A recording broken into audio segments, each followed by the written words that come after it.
donc par rapport à la Chokhmah, le paragraphe 2, Sham Odvav, וזהו שאמרתנו ז"ל כי שפתקו נשמעו דעת, רוצה לומר כי מי שזוכה שחיפה את יצרו או שכופה את יצרו ביטל המארה שלו לגמרי, אז האמת טוב שלו לבד, היינו האהבה שיש לו עם מה שמתבהר בזמן ומידות ובחינת האהבה שבדעת לפי מדרגתך. Donc ça on l'a vu hier, que maintenant celui qui était au niveau supérieur de maîtrise du temps, il se trouvait au-dessus du temps par rapport à moi, c'est-à-dire plus quelqu'un est à un niveau élevé dans la maîtrise de l'impulsion, c'est-à-dire dans tout ce qui est temporel, plus il se trouve dans un niveau élevé. Donc il se trouve dans un niveau qui s'appelle Ahava Shebedat par rapport à moi, c'est-à-dire s'appelle un amour d'Hachem, qui est un amour d'Hachem qui est Ahava Shebedat par rapport à moi. C'est-à-dire que le fait que maintenant le fait que maintenant la personne elle a une maîtrise du temps plus grande que moi, c'est-à-dire elle sait maîtriser les impulsions plus que moi, à ce moment-là elle se trouve dans quelque chose qui s'appelle Ahava Shebedat, c'est-à-dire qu'il s'appelle l'amour d'Hachem avant la création, c'est-à-dire plus quelqu'un va entrer dans une maîtrise du temps et plus il va entrer dans une révélation de l'amour d'Hachem. וגם כעל זה, כעל ידי זה, הימי טוב שלו, מקבלים מאור האהבה שבדעת. Et donc, comme on avait dit, le fait que maintenant, il arrive à maîtriser le temps, donc la notion d'au-dessus du temps qu'il a, elle va être alimentée par l'infini. C'est-à-dire maintenant, qu'est-ce qui empêche l'infini de se révéler au-delà de ce qui doit se révéler? C'est le temps. Parce qu'il y a un temps à respecter. Le temps de chacun, on doit le respecter. Parce que si on brusque son temps, alors qu'est-ce qu'on fait? On le rentre dans un ribouille or, on le rentre dans trop de lumière. Donc maintenant, on doit respecter la vitesse, le temps de chacun. C'est-à-dire, si quelqu'un maintenant, il est dépendant de ses impulsions, alors il doit savoir qu'il est soumis au temps. Et le fait qu'il est soumis au temps, il a besoin d'être attaché à quelqu'un qui est au-dessus du temps pour lui permettre de sortir de cette notion de temps. C'est-à-dire que plus quelqu'un il va être dans un principe féminin et plus il va dépendre du temps. C'est-à-dire c'est pour ça que la femme elle a des mitzvot qui dépendent du temps qu'elle ne peut pas faire, parce que c'est des mitzvot qui dépendent du temps. Et elle, comme ça dépend du temps, elle ne peut pas élever ces choses-là au-dessus du temps. Mais l'homme, lui, il élève ces choses-là au-dessus du temps.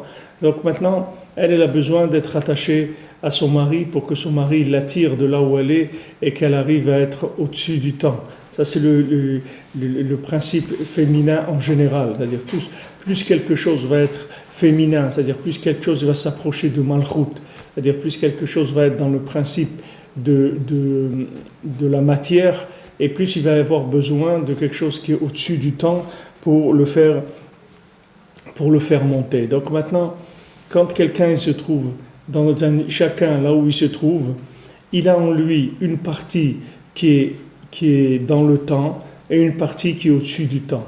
Si vous prenez par exemple, chez quelqu'un, il y a des valeurs qui sont des valeurs qui ne dépendent pas du temps.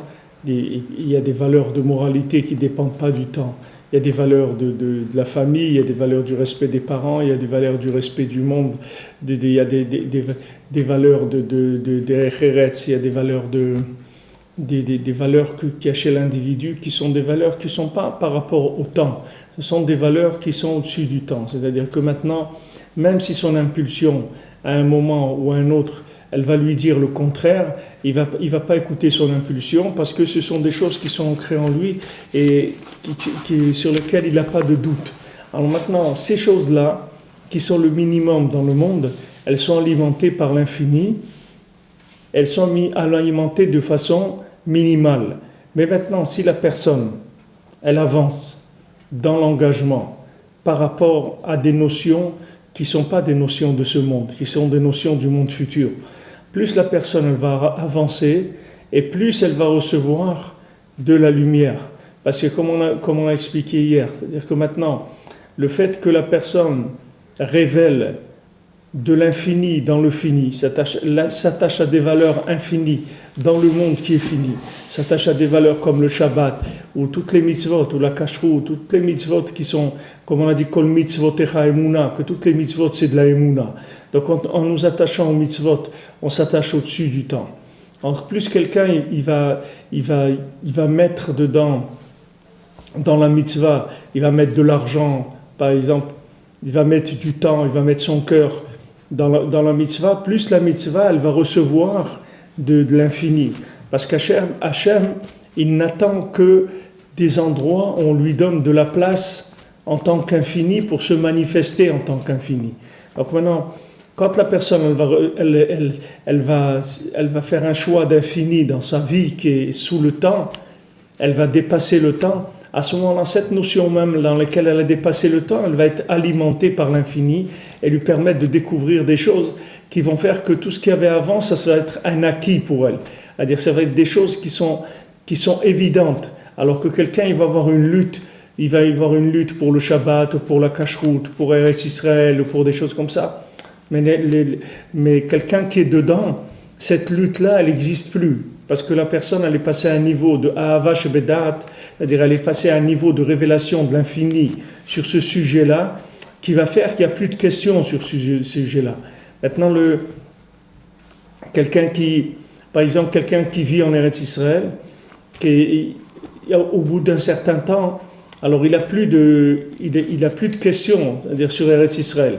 Vous voyez la faute des explorateurs. Et quand les explorateurs ils ont été visiter Eretz Israël, pourquoi maintenant ils ont vu Eretz Israël comme ça? Pourquoi ils ont vu Eretz Israël? Ils ont dit, voilà, il y a des géants, c'est une terre où tout est très grand là-bas, où c'est une terre qui mange ses habitants. Ils ont ramené ils ont fait de la shonara sur Eretz Israël. Pourquoi? Parce qu'ils ont vu Eretz Israël en tant que touristes. Ils ne l'ont pas vu en tant qu'engagés. C'est-à-dire, ils ont fait c'est le même schéma que le Chet d'Adam Arishon. C'est exactement le même schéma que le Chet d'Adam Arishon. Si vous prenez Adam Arishon, lui, Adam Arishon, comment il a fauté?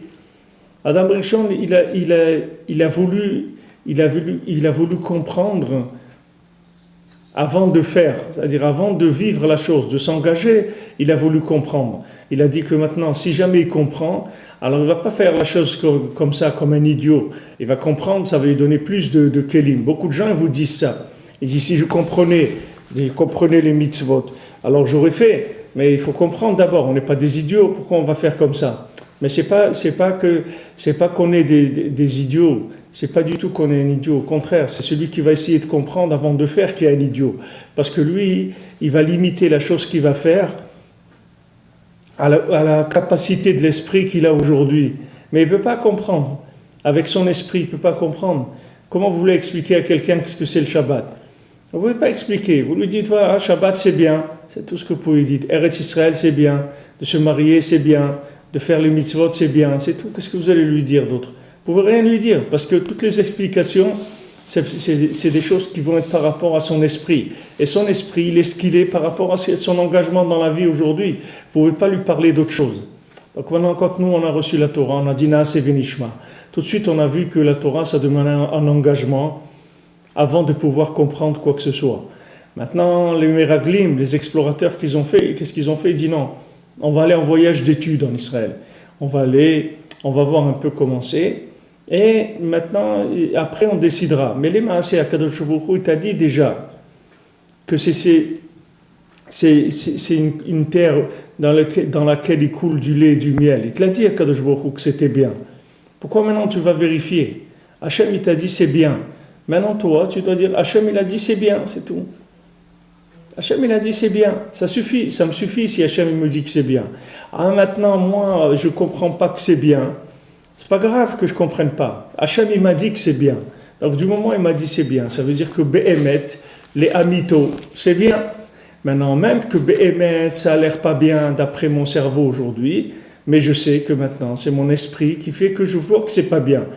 Mais c'est la chose elle-même. Hachem m'a dit qu'elle était bien, donc c'est sûr qu'elle est bien, il n'y a pas de problème. C'est-à-dire que maintenant, une personne, elle ne peut pas avancer avec son sechel, parce que son sechel, l'esprit, il est fait que pour travailler sur les éléments qui se trouvent là où ils se trouvent maintenant. Il ne peut pas travailler avec son sechel sur des éléments qui ne se trouvent pas à l'endroit où il est, parce qu'il ne peut pas les comprendre, ces éléments-là. Maintenant, l'esprit, le cerveau, c'est comme un mixeur, c'est comme une machine qui va moudre ce qu'on va mettre dedans. Mais ce n'est pas quelque chose qui va créer des éléments. Tandis que la Emouna, elle est créatrice. La parole, elle est créatrice. Mais le cerveau, il n'est pas créateur de quelque chose.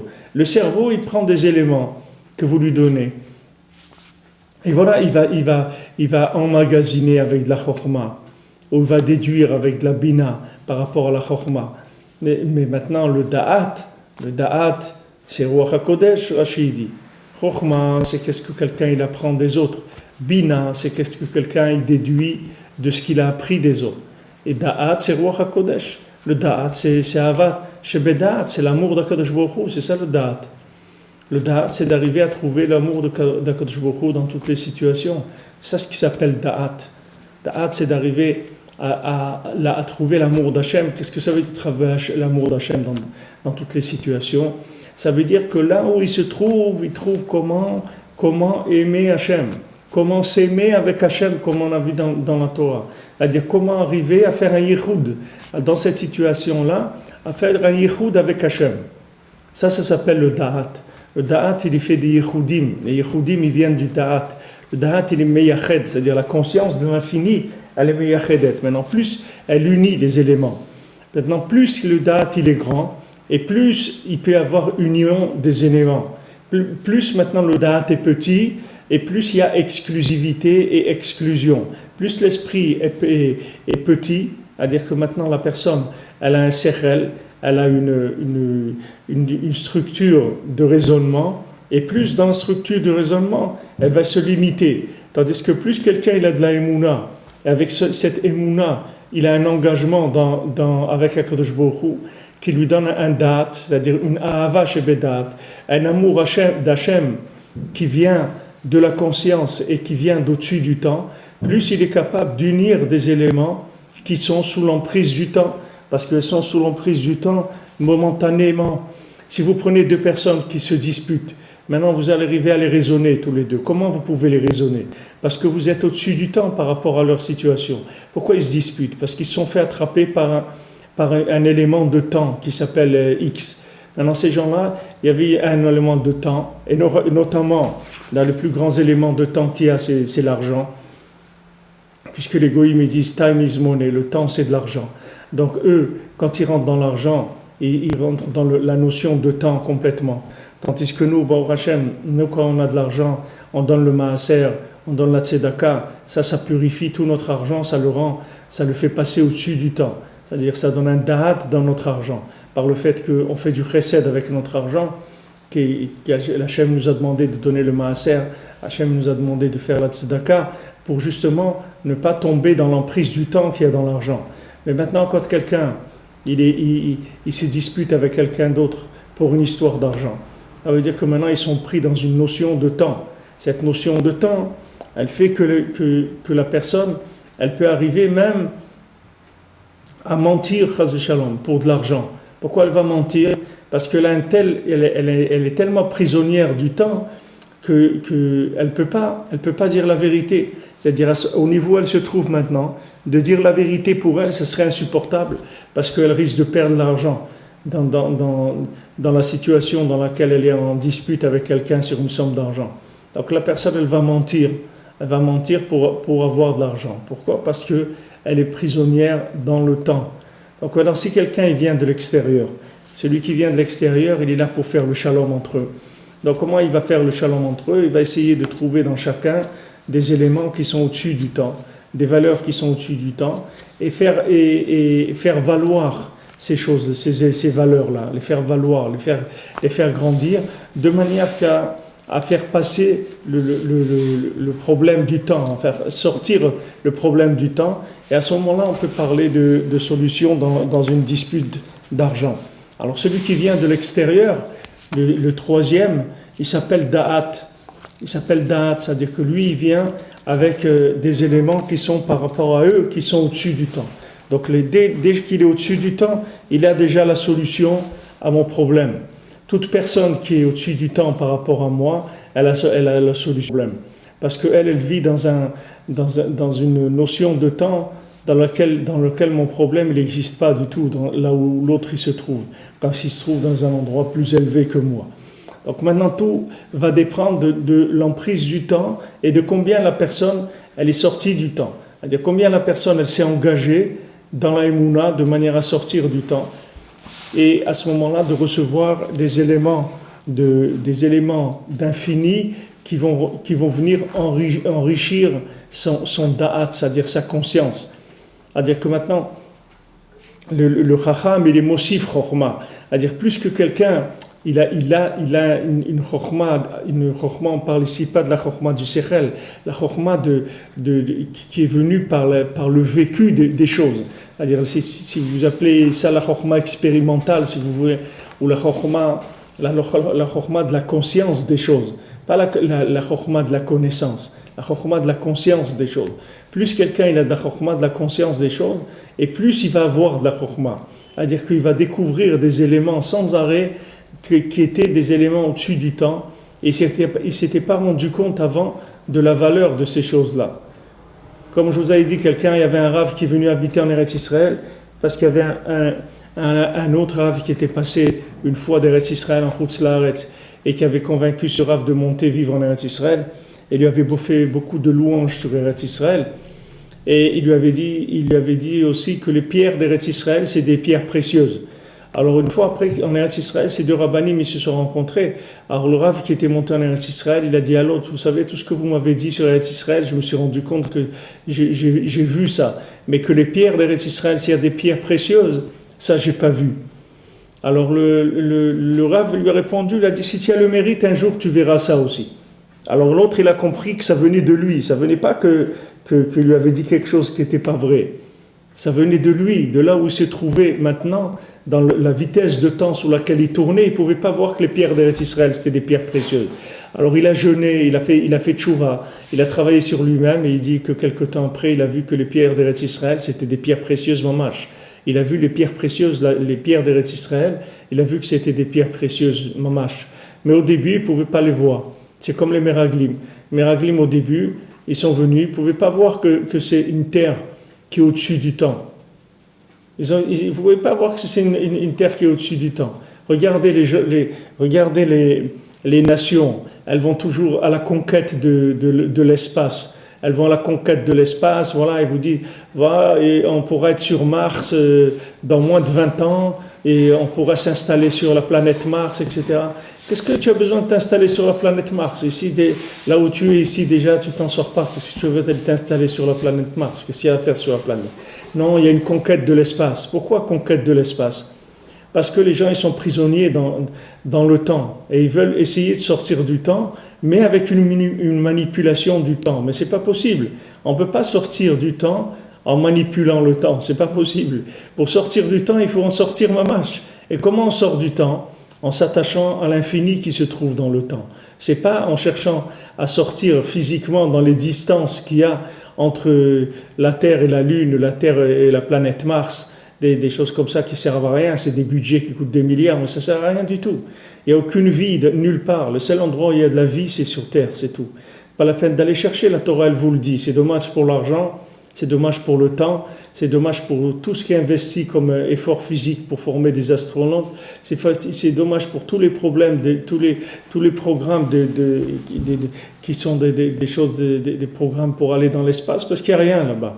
Hachem, il le dit, il n'y a pas de vie. Le seul endroit où il y a la vie, c'est la Terre. La Terre, c'est le centre du monde, c'est là où il y a la vie, c'est là où il y a la manifestation de l'infini, dans des éléments qui s'appellent Médaber, l'homme qui parle, l'animal, le végétal le minéral, il y a là, dans ces éléments-là, ces 4 éléments, il y a la révélation du Shem Havaya, qui est le nom d'Hachem qui est Yudke Vavke, se révèle dans ces 4 éléments. Et il n'y a pas de forme de vie ailleurs, c'est dommage d'aller chercher ailleurs. Parce que c'est une perte c'est du perte de temps, d'argent, de tout, c'est une déviation aussi. Ça met les gens aussi, ils ont l'impression qu'ils sont dans un niveau cosmique et tout, alors que les gens, les Maasés, ils sont dans leur cuisine ou dans leur salon et c'est tout. C'est-à-dire, c'est pas parce qu'il y a quelqu'un qui va aller se poser sur Mars que ça va changer les conditions de travail de quelqu'un d'autre, ou les conditions de vie, ou sa joie de vivre, ou sa dépression, ou autre, ça va rien changer à ça. Lui, il a des problèmes qui sont les problèmes du temps, c'est ça qu'il faut essayer de lui résoudre.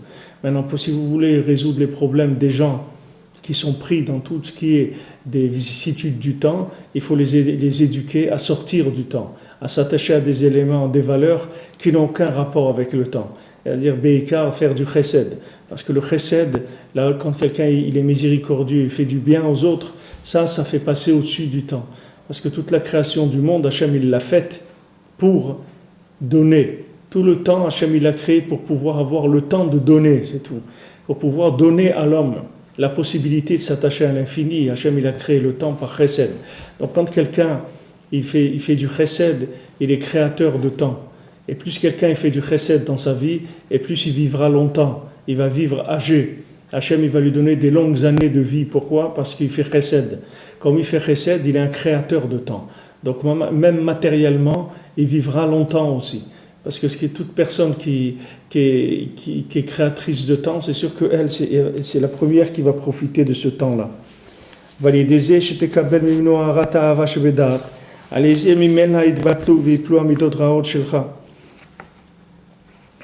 Alors maintenant, quand tu vas chez quelqu'un, que cette personne-là, elle a un da'at plus élevé que le tien, ça veut dire que maintenant, elle a une notion de l'infini qui est plus grande que la tienne.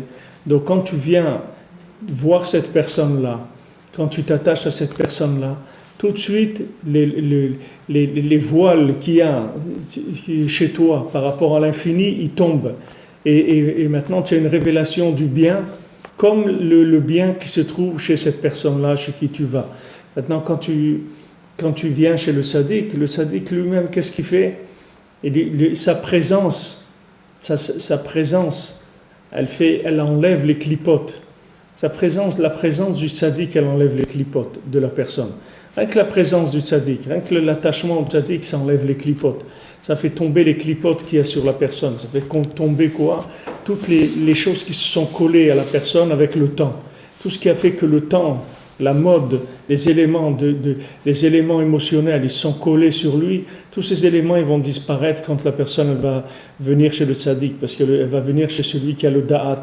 C'est pour ça que si vous prenez Yehoshua ben Nun, quand Yehoshua ben Nun, il n'a pas fauté dans la faute des Meraglim, lui là, il est même pas rentré dans l'épreuve des Meraglim.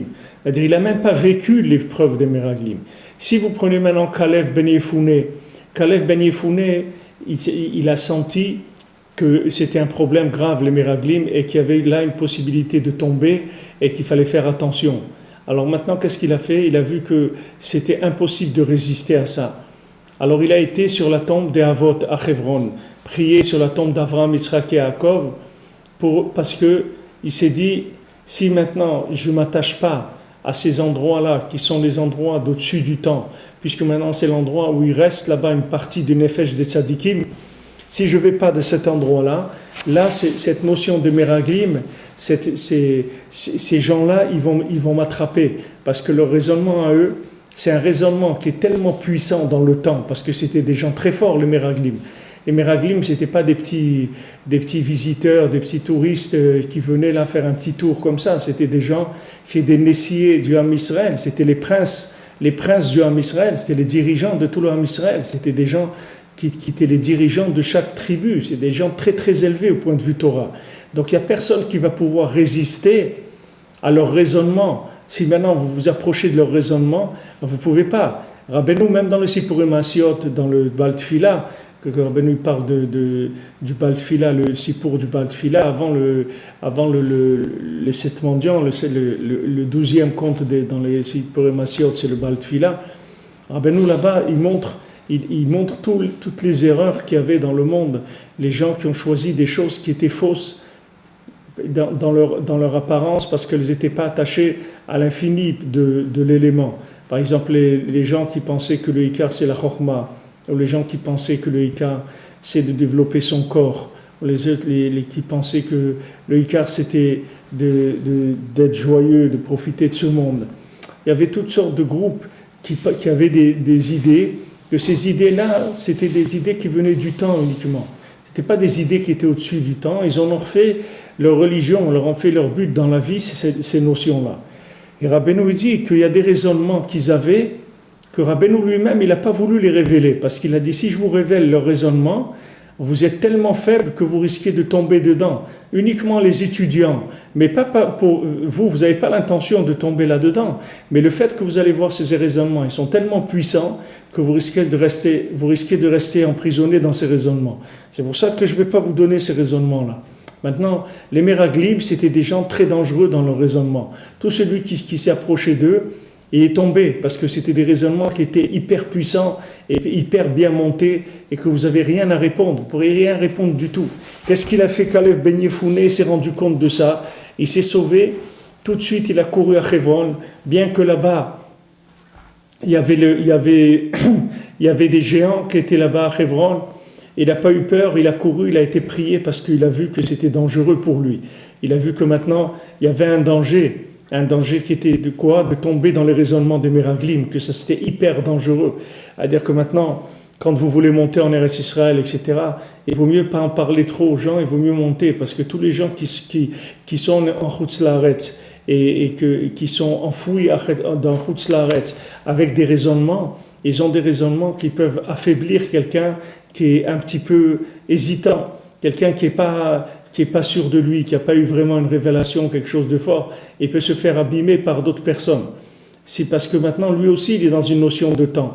Lui aussi, c'est un être humain, lui aussi, il a besoin de parnassa, lui, il a aussi besoin d'une maison, il a besoin de tout. Et si maintenant on commence à lui faire des raisonnements qui vont l'affaiblir, on peut l'affaiblir. Alors, Kalev Ben Yefouné, lui, qu'est-ce qu'il a fait? Il a été sur les kivrés des tzadikim. Il a été à Hebron sur les kivrés des tzadikim parce qu'il savait que dans cet endroit-là, il peut tirer assez d'énergie d'au-dessus du temps pour pouvoir vaincre des raisonnements qui viennent du temps. Il n'a pas essayé de raisonner par rapport à eux parce que c'était impossible de rentrer dans la discussion avec eux.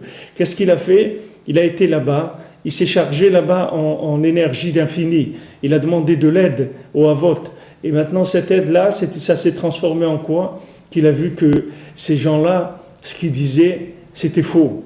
Maintenant, pourquoi? Parce que ce qu'ils disaient, ça pouvait être émettre, mais ce n'était pas émettre les amito. Et maintenant, en Eretz Israël, le problème, c'est qu'il n'y a pas de émettre. Il n'y a rien que du émettre les amito. C'est ça le problème de la plupart des gens. Donc, c'est pour ça qu'avec du émettre, on ne peut pas rentrer en Eretz Israël. On est obligé de rentrer directement dans l'émettre les amito, c'est tout. Maintenant, je dois me dire, je ne sais pas à quoi ça ressemble à Eretz Israël, mais Hachem, en tout cas, il a dit que c'est une terre où il fait bon vivre, où c'est une terre où on peut avoir la meilleure vie qui existe dans le monde. Ça, c'est Hachem qui l'a dit. Ah, maintenant, moi, je ne me rends pas compte de ce que ça veut dire. Ok, moi, je ne me rends pas compte. Mais j'ai une garantie d'Hachem que cette terre-là, c'est la terre qui se trouve au-dessus du temps par rapport à tous les endroits qu'il y a sur la terre. C'est l'endroit sur terre qui se trouve le plus proche de l'infini. Et au lieu d'habiter des gens, d'aller essayer de poser leurs pieds sur la planète Mars, avec les milliards d'investissements et de fatigue que ça demande, si les gens y posaient leurs pieds en Eretz Israël et restaient en Eretz Israël, alors là, ils auraient vraiment des visions qui sont des visions cosmiques et des visions qui sont au-dessus du temps complètement. Comme c'est écrit, Avira d'Eretz Israël, il est markim. L'air d'Eretz Israël, il rend intelligent. L'air d'Eretz Israël, même si quelqu'un c'est un idiot, il va devenir intelligent en Eretz Israël. Même si quelqu'un est un peu intelligent, il va devenir encore plus intelligent. L'air qui respire uniquement, ça le rend intelligent, parce que c'est une terre qui est au-dessus de tout ce qu'il y a sur terre. C'est une terre au-dessus de tout le reste. C'est d'ailleurs pour ça que c'est convoité par les nations et disputé par les nations, et que les nations qui essayent de remettre en cause le droit d'Eretz Israël, du Ham Israël de vivre en Eretz Israël, tout ça c'est uniquement pour ça, parce que c'est une terre qui nous alimente en l'infini, c'est une terre qui alimente notre âme, elle alimente notre corps aussi, comme une terre, comme toutes les terres, mais elle alimente aussi, mais principalement notre âme.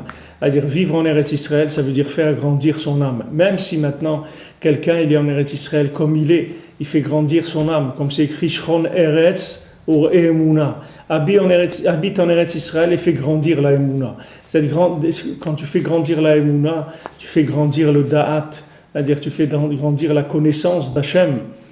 Et cette connaissance d'Hachem que tu vas acquérir, elle va te donner encore plus de connaissance d'Hachem. Alors lui, Kalev Ben Yefouné, il a vu le danger, il a couru se coller à l'infini qu'il y a dans ce monde, qui sont les kivrei tzadikim, pour obtenir une solution. Pourquoi quelqu'un il a besoin de quelque chose, il va prier sur le kivrei tzadikim? Pourquoi quelqu'un il va à Méron, chez Rabbi Shimon, ou il va chez David Ameler, ou il va chez Shimon HaTzadik, ou il va chez Rabbi Akiva, ou chez Arizal, ou là où chacun il va prier là-bas, ou il vient au Man. Pourquoi ils vont les gens qui vraient tzadikim pour une solution à leurs problèmes? Parce que au fond d'eux-mêmes, inconsciemment, les gens ils savent que leur problème c'est le problème de temps, et le problème il est dans le temps. Donc si je veux faire disparaître le problème, si je veux une solution au problème, il faut que je tourne sur une vitesse de temps qui est différente. Parce que c'est pour ça que maintenant on dit Shinui Makom, Shinui Mazal, par exemple. On dit quelqu'un, il change d'endroit, et sa chance, elle peut changer, son Mazal, il peut changer. Pourquoi? Parce que lui, des fois, il se trouve dans une combinaison de temps et d'espace qui bloque sa vie. Parce que voilà, c'est une combinaison parfaite pour rester bloqué dans un domaine ou dans un autre, pour ne pas avoir de parnassa, ou pour ne pas avoir de zivour, ou ne pas avoir d'enfants, ou pas avoir de tranquillité, de ne pas avoir de tout ce qui peut manquer à quelqu'un. Des fois, le makom, il est gorem. Des fois, l'endroit où la personne elle se trouve, il entraîne cette chose-là. Parce que l'endroit, c'est une formule de temps. Et des fois, cette formule de temps, elle bloque la personne. Alors des fois, c'est pour ça que Khamim, ils ont dit, Shinui Makom, Shinui Mazal, quelqu'un il change d'endroit, et réussi avec ça, il peut changer son Mazal, il peut changer complètement sa façon de vivre, uniquement parce qu'il change d'endroit. Parce qu'en changeant d'endroit, il change de formule. Il change de formule avec la notion de temps et d'espace. Donc quand il change cette formule-là, automatiquement, il va avoir un changement dans sa vie. En Eretz Israël, c'est la formule la plus riche qui existe sur Terre en possibilité d'assemblement et d'ouverture, si vous voulez. C'est là où il y a le plus d'ouverture possible. Parce que c'est une terre dans laquelle il y a une présence divine très très forte, qui est liée à la terre et qui n'est pas liée à la recherche de l'homme.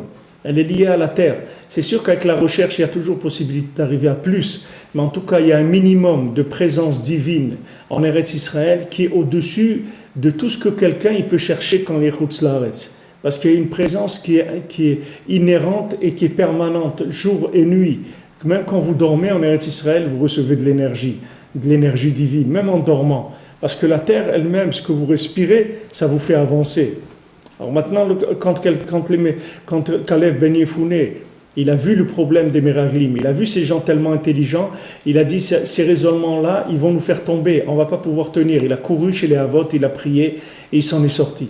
Mais Yehoshua Ben Nun, il n'était même pas conscient du problème. Yehoshua Ben Nun, il est passé au-dessus du problème complètement. Parce que Yehoshua Ben Nun, il n'a pas été chercher que dans les tzadikim qu'il y avait avant. Il a été chez le tzadik de la génération qui s'appelait Moshe Rabbeinu. Il a été chez lui, comme Rabbi Nachman il a dit, moi je suis le tzadik de la génération jusqu'à Mashiach, c'est moi le tzadik, c'est moi le rav de la génération. Donc quand quelqu'un vient chez Rabbi Nachman, les gens ils disent, et voilà, on est en Eretz Israël, pourquoi ne pas aller à prier à Hebron ou chez Rabbi Shimon, pourquoi il faut aller à Ouman? Pourquoi il faut aller à Ouman? Il faut aller à Ouman parce que Ouman c'est le tzadik Ador. Et le tzadik Ador, c'est pas que uniquement qu'il va vous amener des solutions. Le tzaddik Ador, il va vous tirer à un niveau d'au-dessus du temps que le problème, il va même pas exister. C'est pas que vous allez avoir le problème et la solution. C'est pas que vous allez avoir la maladie et le médicament. C'est que vous allez même pas avoir la maladie, Bichlal. Parce que maintenant, il va vous tirer au-dessus du temps. Et Yehoshua Ben Nun, il s'est même pas rendu compte de l'histoire des Meraglim. Il s'est même pas rendu compte de ce qui se passait du tout. Lui, Moshe Rabbeinu, il a prié pour lui. Ça y est, c'était fini, c'était réglé. C'était réglé. Pour Kalev Ben Yefouné, il n'a pas prié Moshe Rabbeinu. parce qu'il devait avoir le rapport qu'il avait avec Caleb Ben Yefoune, que je ne connais pas exactement. Je ne savais pas de comment ils étaient liés, Caleb Ben Yefoune et Moshe Rabbeinu. Mais en tout cas, Yehoshua, lui, il était tout le temps chez Moshe. Lui, c'est un art, lui, c'est un adolescent, mais il est toujours chez Moshe. Le fait que maintenant, il a un taux de fréquence très intense avec Moshe Rabbeinu, ça fait que maintenant, toutes les notions qui sont attachées au temps, elles passent au-dessus de sa tête, il ne se rend même pas compte.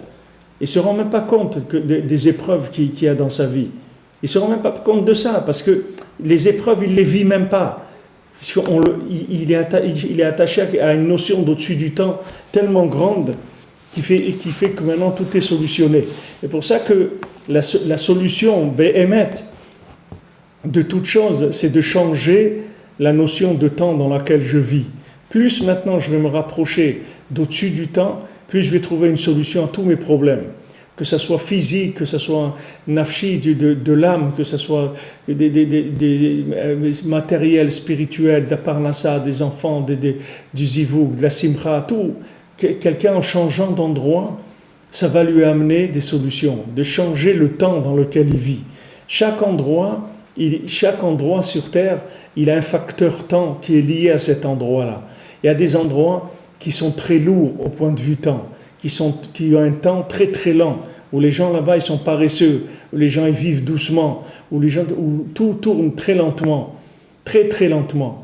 Et il y a des pays ça tourne un peu plus vite, mais le pays où ça tourne le plus vite sur terre, c'est en Eretz Israël.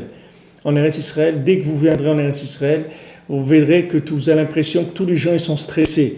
Mais les gens ils ne sont pas stressés du tout. C'est que ça tourne plus vite, c'est tout. Mais ils ne sont pas stressés. Ils vivent dans un niveau de vitesse qui est différent. C'est tout.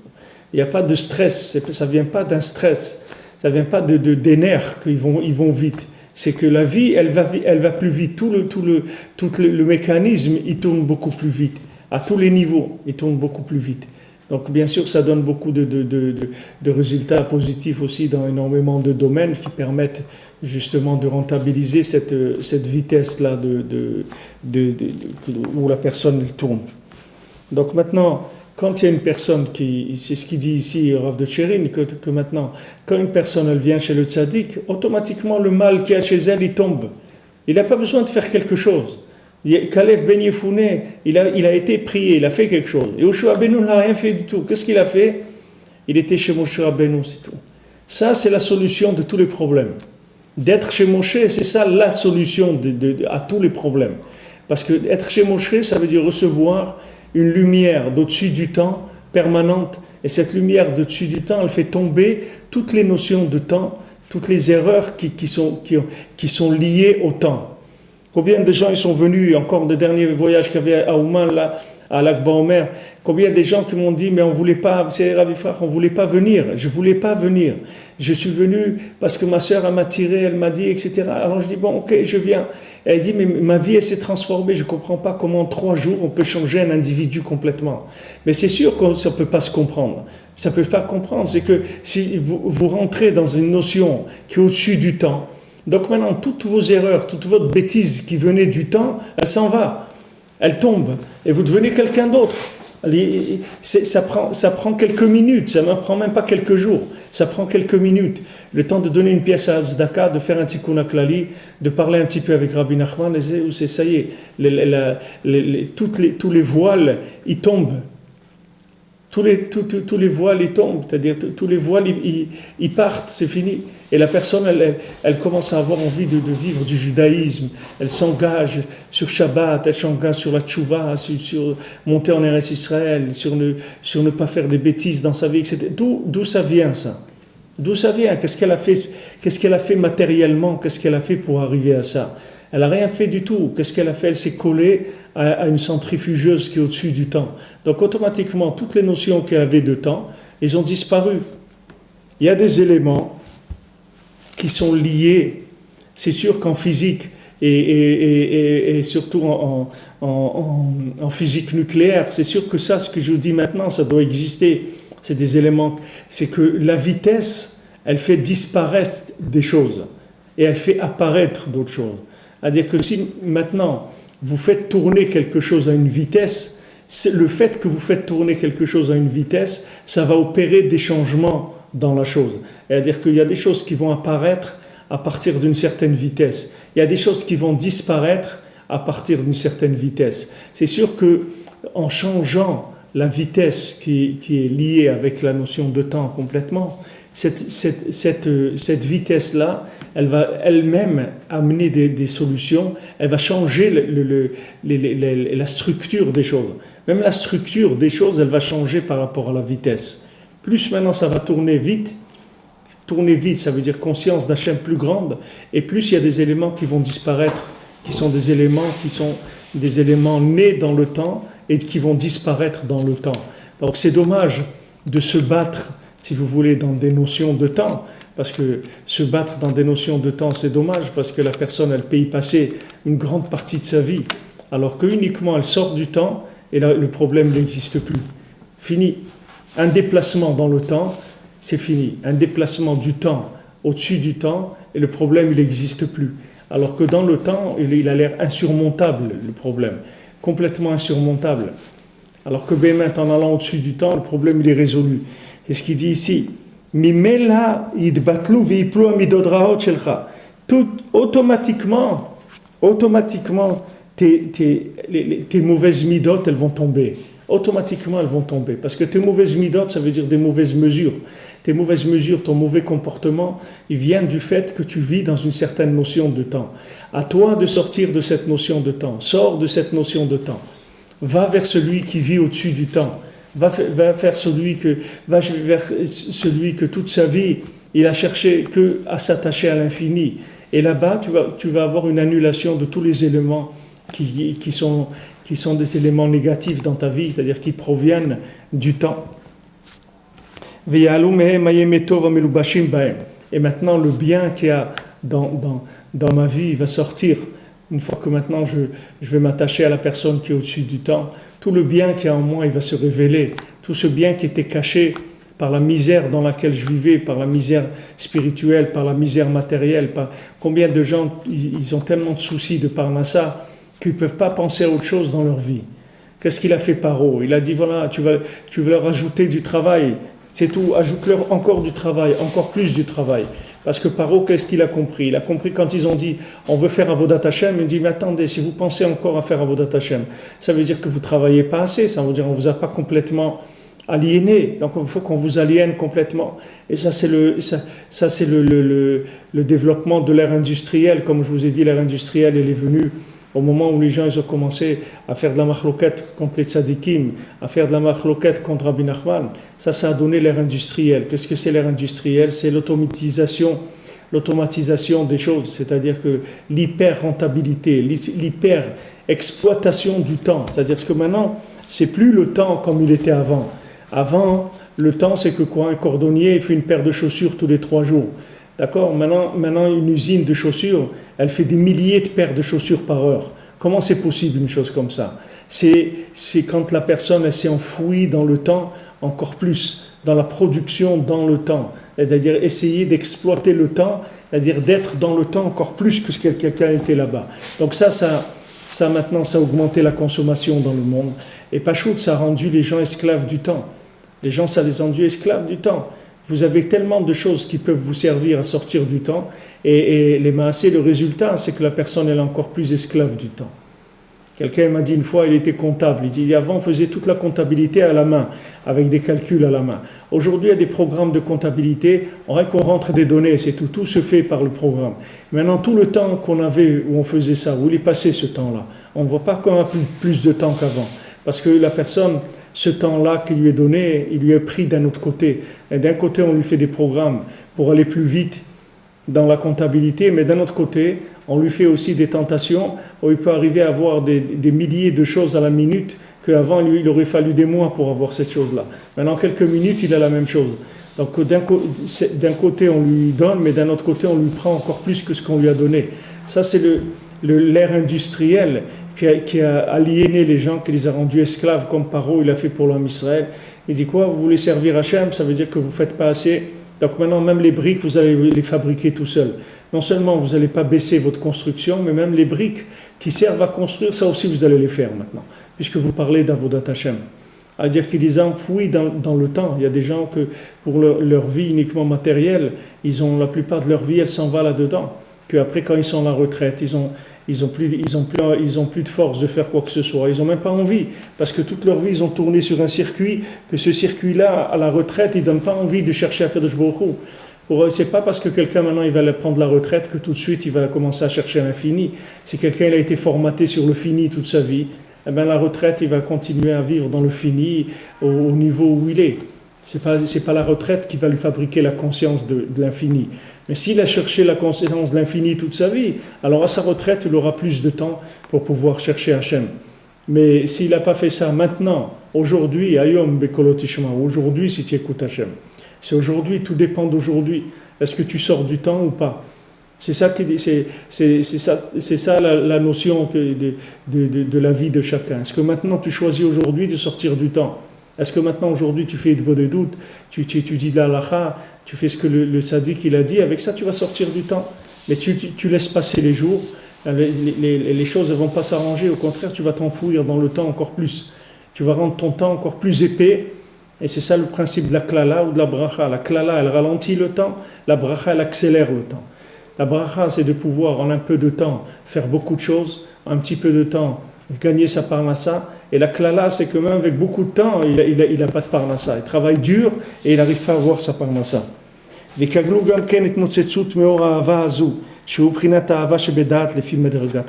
Alors maintenant, quand je vais m'approcher de quelqu'un qui a le da'at, qui a un da'at plus grand que moi, c'est-à-dire qui a une présence de l'infini qui est plus grande chez lui que chez moi, automatiquement, son contact vont tomber, toute ma bêtise, elle va tomber. Toutes les choses qui sont créées du temps, qui sont nées du temps, elles vont tomber. Et une fois qu'elles vont tomber, le bien qui est en moi, il va se révéler.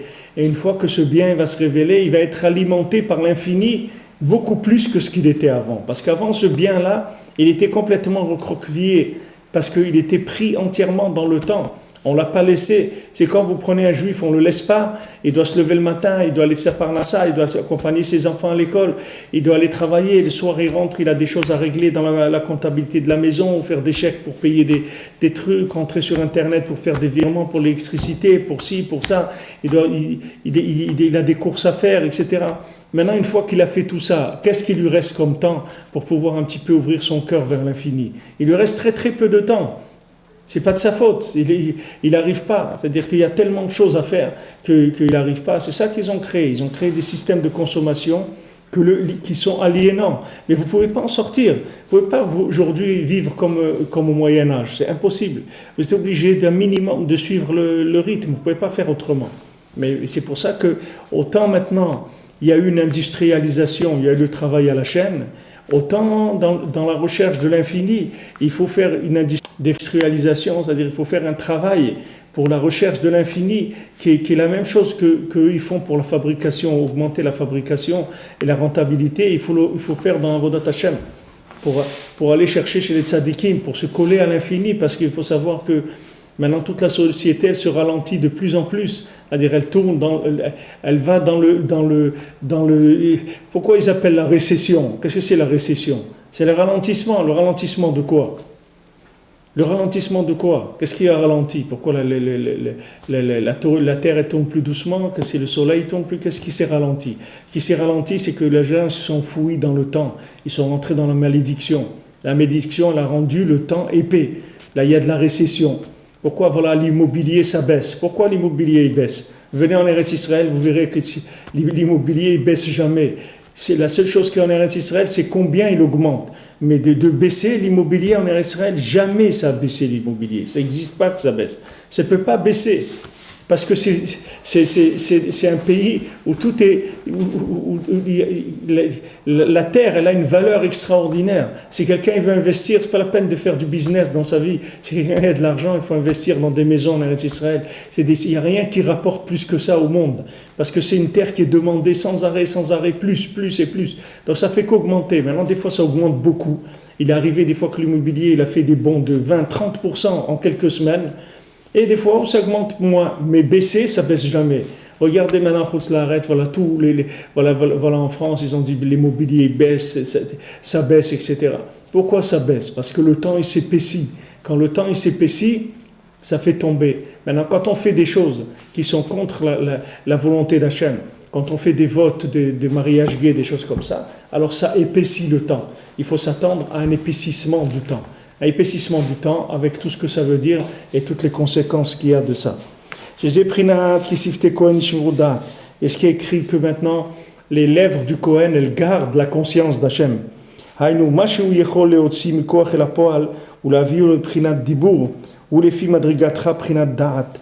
C'est-à-dire que maintenant, ce que le tzaddik, lui, il peut sortir du potentiel et la réalité, c'est-à-dire fabriquer d'une chose, en faire des paroles, alors ça c'est chez toi, ça s'appelle le da'at.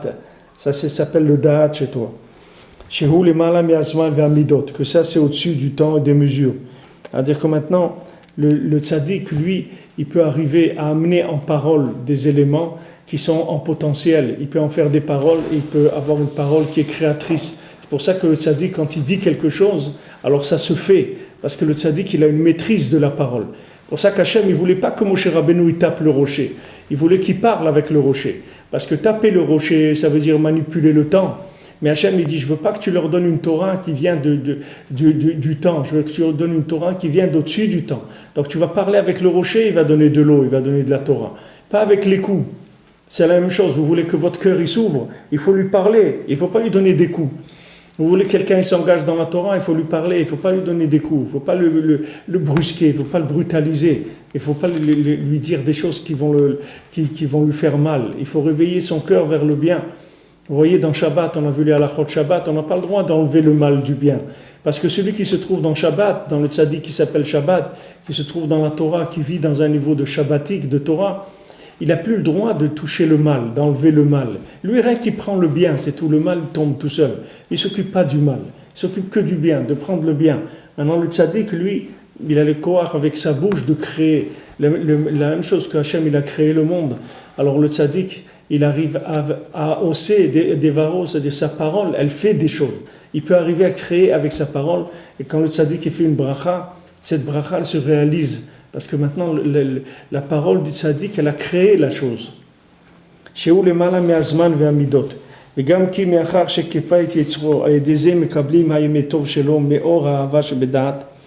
Bon, Bezrat Hashem, on continuera parce qu'on va rentrer ouvrir sur un nouveau sujet. On continuera Bezrat Hashem, Mishwato demain.